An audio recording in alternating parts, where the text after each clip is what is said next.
ఏమిటంటే ఈ నెల 18వ తారీఖు నాడు కుమ్మెర గ్రామంలో మల్లయ్య జాతర.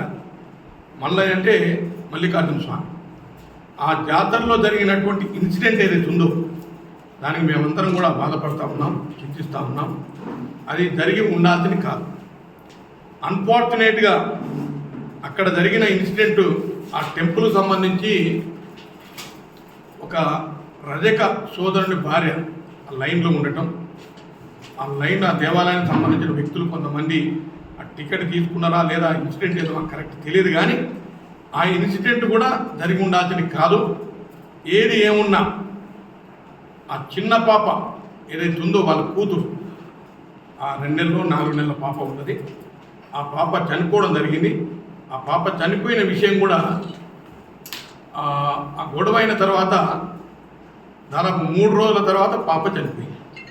సరే, ఆ పాప ఎట్లా చనిపోయింది ఏం కదా వివరాలకి నేను వెళ్ళను, కానీ ఒక్క విషయం ఏమిటంటే ఆ ఇన్సిడెంటు అక్కడ జరిగినటువంటి ఆ గొడవల కారణంగానే ఏదైనా దెబ్బ తగిలి కానీ లేకుంటే వాళ్ళు మ్యాన్ హ్యాండిల్ చేసి ఆ పాప చనిపోతే 100% వాళ్ళకి పనిష్మెంట్ జరగాల్సిందే.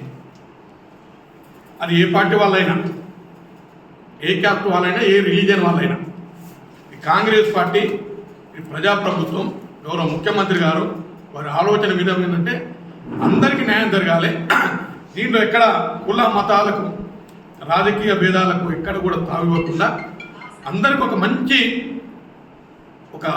సద్భావనతోటి మంచి వాతావరణంలో ప్రజలకు మంచి పరిపాలన అందించాలన్నదే గౌరవ ముఖ్యమంత్రి గారి ఆలోచన. మరి వారి ఆలోచన మేరకు ఏదైతే ఇన్సిడెంట్ ఎవరైతే దోషులు అంటే అక్యూజ్డ్ ఎవరైనా వాళ్ళ మీద చట్ట ప్రకారంగా చర్యలు ఉంటాయి. కలెక్టర్ గారితో మాట్లాడారు, డిఎస్పీ గారితో మాట్లాడారు, ఇక కొంతమంది విలేకరులతో కూడా మాట్లాడారు. అన్ని విషయాలు తీసుకున్నాం.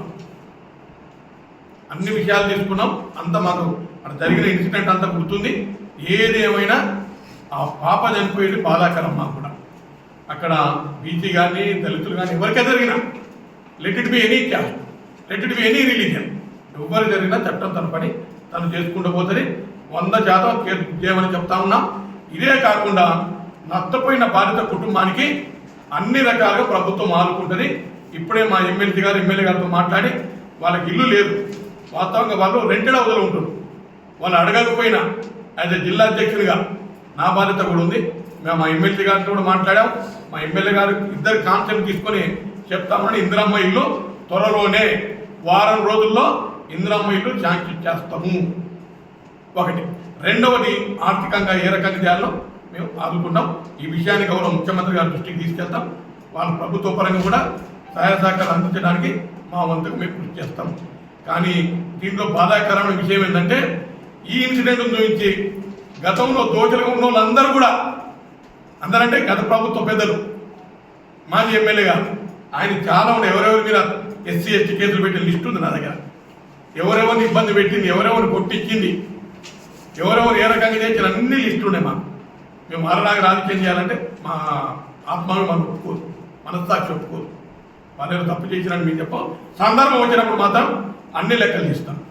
ఈ సందర్భం వచ్చినప్పుడు నీ లెక్కలన్నీ బయట పెడతాం.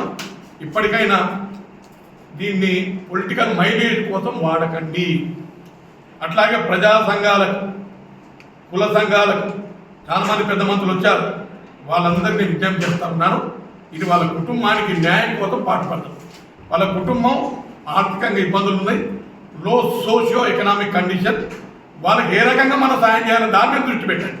అంతేగాని ప్రభుత్వాన్ని బ్లేమ్ చేయటము, లేకుంటే పార్టీని బ్లేమ్ చేయటము, లేకుంటే ఎమ్మెల్యేనో లేకుంటే ఎమ్మెల్సీనో బ్లేమ్ చేసినంత మాత్రాన ఆ కుటుంబానికి ఉపయోగం జరగదు.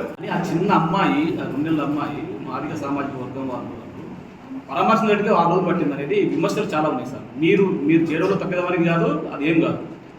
అన్ని పార్టీలు వచ్చినాయి, రజక సంఘం వాళ్ళు వచ్చారు, సిపిఐ వచ్చింది, సిపిఎం వచ్చింది, బీఆర్ఎస్ వచ్చింది, అన్ని పార్టీలు వచ్చినాయి, సంఘాలు వచ్చినాయి, ప్రజా సంఘాలు వచ్చినాయి, బయట సంఘాలు వచ్చినాయి. కానీ కాంగ్రెస్ పార్టీ విభాగం మోహన్ ఒక్క మాట, 18th రోజు ఇన్సిడెంట్ జరిగింది, 19th బయటకు రాలేదు. 19th ఎమ్మెల్యే గారు గుళ్ళనే ఉన్నారు. 19th రోజు బయటికి రాలేదు, 20th రోజు బయటికి రాలేదు, 21st రోజు. ఇవాళ ఎంత 23rd అంటే మధ్యాహ్నం ఒకటే రోజు కదా. 21 నాడే బయటకు వచ్చింది అది. 22 నాడు రాలేదు, 23 నాడు వచ్చినది. గుళ్ళనే ఉన్నాడు. 23 వచ్చినాం. వాళ్ళ కుటుంబాన్ని పరామర్శించడానికి 6 గంటలకు. కుమ్మెర పోనీకి మేము మెంటల్ ప్రిపేర్ అయినాం. మీ అందరు కూడా తెలుసు. కుమ్మెర లేరు అంటే ఈడి పోదాం, ఈడి కూడా ప్రిపేర్ అయినాం. ఈడ లేదు, జిఎస్ గారి దగ్గర ఆడి కూడా పోయినాం. కానీ కొంతమంది